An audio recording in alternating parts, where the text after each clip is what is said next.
This is the spraying guide that we make up during the day before we go and spray. It makes it easier at night to know where you're going, to have a route already planned out. We just have right and left with the streets going down.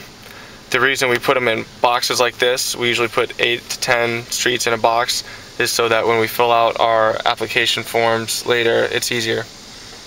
When you're spraying, the person that's navigating should also write the times down for each block. That way you can fill that out in the insecticide application form also.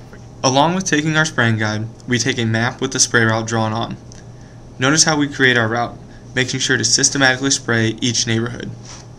Taking into account that the spray disperses up to 300 feet in each direction, and depending on winds, we avoid houses that have asked not to be sprayed, and we also avoid the downtown area. To access the Adulticide application date form on the computer, open up the Adulticide folder, then the spraying summary, then fill in the date you sprayed in the section you sprayed. The daily insecticide application report is the main Adulticide record form. In the header, along with the usual questions you are asked for, the vehicle speed and flow rate. The sprayer's flow rate will be given to you by the professionals who calibrate the machine at the beginning of the season. Based on the rate, they will tell you at what speed to drive. You will also have to check the weather before you go out to spray to find the wind speed and temperature. The body of the form breaks down where you sprayed and how long it took. If you decide to use the spraying guide, you can fill out a row for each block section, including the start and stopping times in the time box, and list the streets covered in the area. The Adulticide summary form is the easiest form we have. All you have to do is mark down the dates you sprayed next to the sections you sprayed, and you're done.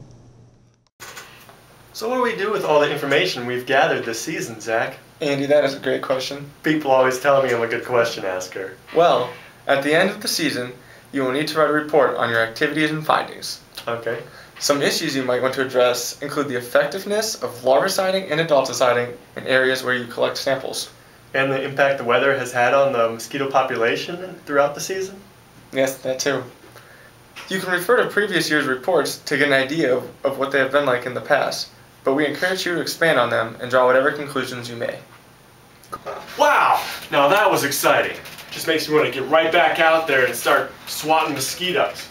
Hey, Zach, wake up. Huh? It's over. It's over? Oh, finally, thank goodness. Let's go. Let's get out of here. Let's just get out of here. Fish taco time. Yeah. I've told you twice, you screw this up again, you're gone.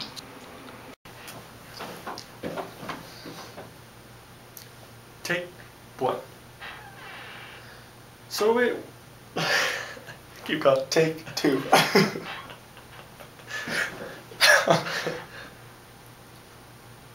So what are you talking about? Take 3.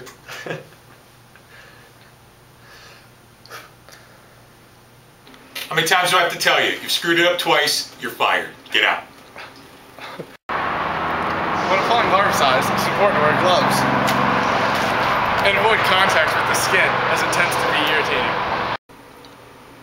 Are you serious? Really? Goodbye.